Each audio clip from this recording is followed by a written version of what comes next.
Hello, I'm Paul Daichuk, founder of Elastic Steel Method of Athletic Conditioning. Last time I talked about martial arts, core conditioning, and back pain. Okay, so I didn't say the leg curls were dangerous, as some people might have thought. All I said that they could be dangerous if the abdominals are fatigued. Okay, so a quick point about that: if your back is flat and you move just your legs, you articulate only from your hips, your abdominal muscles, rectus abdominis and obliques are used to stabilize this, you're good. If you have flexible hip flexors, even better. If you see a student that opens up the back, obviously what to do is to get the crunches to the leg lifts, okay, to have the abdominal stabilized. But at the same time, have your students here have them move the legs down as much as they can. The second you feel or you see or they feel or they see that the back is coming up, have them stop and come back. Okay? Okay? And do that with knees bent. Even before you would start bringing the legs lower and lower till you can bring them all the way to the floor and back without the arch. Okay? That's about that. But today I'm going to answer a question about how to combine the work of your pelvis and your hip flexors in preparation for the kicks. There are many different exercises and many different drills. And also I know that this question comes up often during seminars and even when people watch the videos and read the book. Why not just practice the kicks? You can practice the kicks and kicks are going to get you better.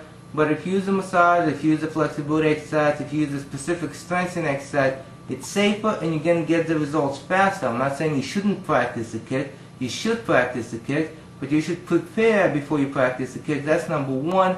And number two, after you practice your kick, you should perform certain exercises at the end of the session that will improve your kicks later on as time goes by, and they're going to improve faster. Okay? So now to the exercise. When you throw a kick, let's talk about the front kick, for example. Okay? The pelvis articulates, the hip joint either is fixed, but very often actually does the opposite movement. The tension is built and then the tension is released through the movement of your hip and then through the movement of your knee. Okay? And I'm talking about basic snap front kick. So if you do that, first, before you can learn that you do a posterior pelvic tilt and you extend the hip, you have to learn how to do a posterior pelvic tilt and actually not move the hip. Okay? There's a tendency to flex the hip as you do that, but ideally you would actually extend it, get the energy, prepare it, and then release it. Before you can do that, of course, I'm not even going to show you that today. I'm just going to show you an exercise which teaches you how to stabilize your hip joint while you're moving the pelvis. Okay, that is the first thing. Once you can do that, you can begin to move the pelvis and actually move your hip joint in the opposite direction. Okay, build the energy and then release it.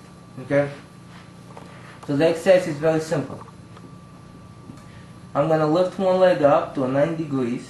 Okay, if you don't have the flexibility to do that, you bend the knee a little bit. Okay, I prefer that you lift it to 90 degrees, and most people can do this. Okay, you don't have to pull it in more. Okay, this is fine, 90 degrees. And you would extend the leg to here, or to here, or to here, or whatever flexibility allows you. Okay, and from here we're going to articulate the pelvis through the use of the core muscles, but we're not going to move the hip flexors. Okay?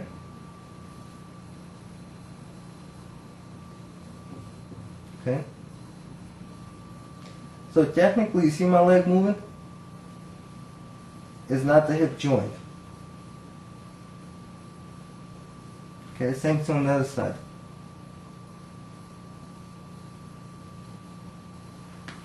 Okay?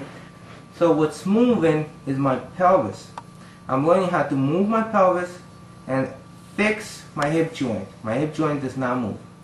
Okay, later on, I might show you some exercises which do the opposite of that.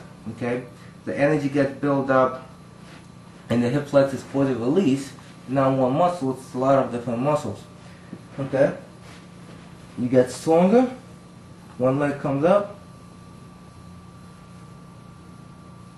So you do the same thing. Stabilize this position. 9 degrees in the upper leg. Straight line here.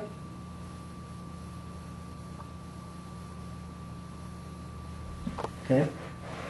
And it's a very small movement. But when you throw that kick, okay, this right here is enough to accelerate that kick. Okay, once again, you will learn how to move the pelvis, and at the same time, your hip joint will actually extend instead of flexing, building up the energy. But this is just a basic exercise for you to try. And once you get better at it, do not do it before you kick in the same session. Do it after you practice your kick. You will notice that your kicks are going to get better. It doesn't just depend on that. They depend on a lot of different flexibility, stability, balance, and other things. But this is just one exercise for you to try. Thank you for watching.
I can keep spinning. Good shape. Outside. We'll go this way.